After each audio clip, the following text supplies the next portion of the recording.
have been reading almost nothing but fluffy rom-coms this summer. These past couple weeks, I have been in a fantasy mood, and it made me realize that I have been yearning for fall, which is crazy since I'm Minnesotan, and fall basically means we're going to be in a frozen tundra soon. But nothing hits quite like cozy fall reading. Hello, I'm Brianna. Welcome to, or welcome back to my channel if you're a real one and watched the 2 videos that I posted last year. I know it's not quite officially fall yet, but I am there in spirit. So, like the title says, let's build some of my fall TBR. Right behind me here is my physical TBR bookshelf. Yes, I have a whole 5-tier bookshelf just for my TBR. And I'm thinking about choosing 20 to 30 books to put on my fall TBR. I want to leave some room for new releases or just other books that I see and I want to buy that I think would be good for fall. But I think for 3 months like September, October, November, having 20 to 30 books picked out now, but still having a little bit more room for growth if I find other books I want to read this fall is good.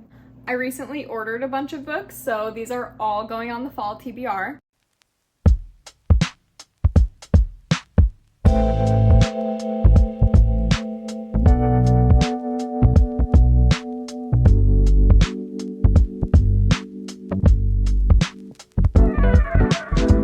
This is where it's gonna get tough because this is my fantasy shelf here and it's fantasy fall. I want to primarily be reading fantasy, but how do I keep myself from choosing 20 fantasy books? You guys, I think there might be more than 20 to 30 books here. Okay, I actually just counted and it turns out there are 31 books that I picked out. I kind of have it broken down like into romance and then a little bit of fantasy and then fiction and then more fantasy on the bottom that's hardcovers. First, we have Maybe Meant to Be by K.L. Walter. The Summer of Broken Rules is one of my favorite books, and this is by the same author, and just tell me that this cover doesn't scream fall. This is a YA romance. I think it'll be a really easy, fluffy palette cleanser. Another YA romance, Spells for Lost Things. This is by the same author as Love and Gelato. I've actually never read that book, but I know a lot of people love it. Again, YA romance, I think it'll be a nice little palette cleanser. The Ornithologist Field Guide to Love. I think this is a rivals to lovers adult romance, and it's like academia. Academia just gives me fall vibes, and also this cover kind of gives me fall vibes.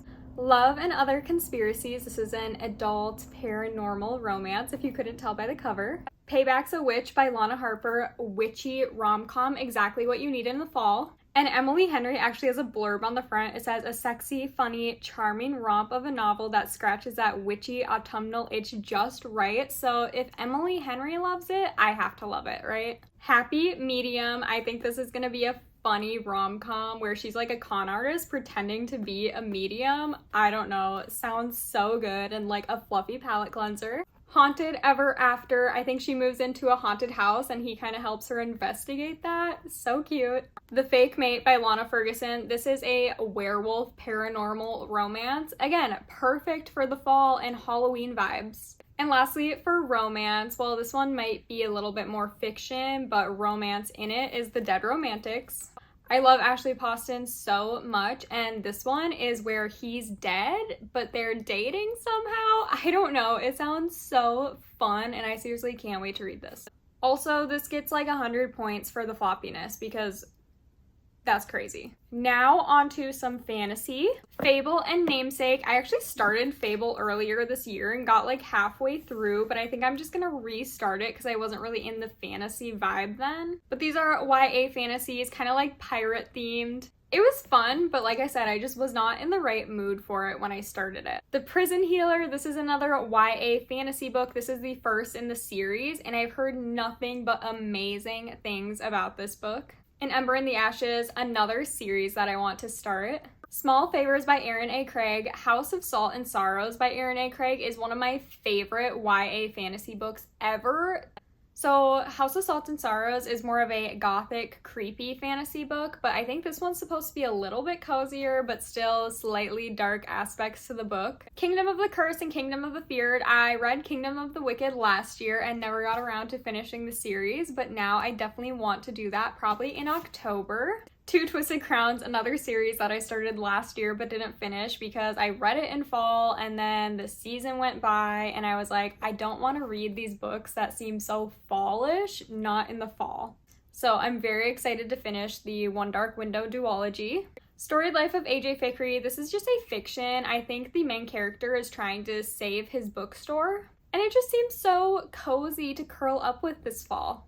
The Unraveling, this is a darker fiction, I think, about a ballerina, and I think it's just supposed to be a little bit more thrilling. I thought it would be good for this fall. Now we're getting into my academia.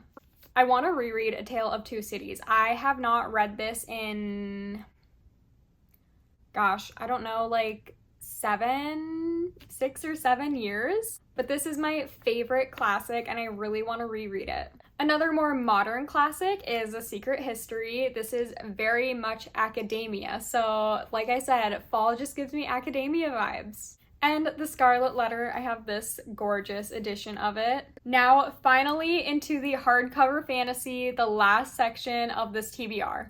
Beneath These Cursed Stars by Lexi Ryan. I just read These Hollow Vows and loved it. So when I saw that there was a new book out in that same world, I was like, I need to get it. I think this book follows the sister of the main character from the first little series. Blood and Moonlight, this book already gets 5 out of 5 for the cover. Are you kidding? This is stunning.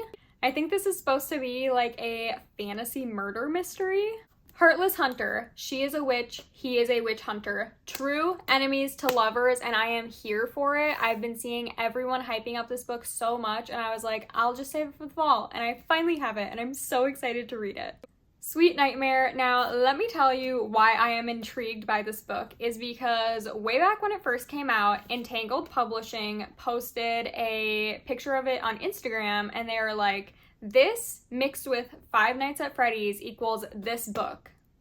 And I'm like, I loved Five Nights at Freddy's when it first came out. I was like 10, I think. So very intriguing. I'm like, what can be happening in this book? Tress of the Emerald Sea. This is just going to be a super cozy fantasy read. I just know it. Wren in the Holly Library, again, seems so cozy. Five Broken Blades. I've had this sitting on my TBR shelf for quite some time now, but I was like, I'll save it for fantasy fall. And lastly, we have The Night Ends with Fire. Looks like a seriously high stakes fantasy book.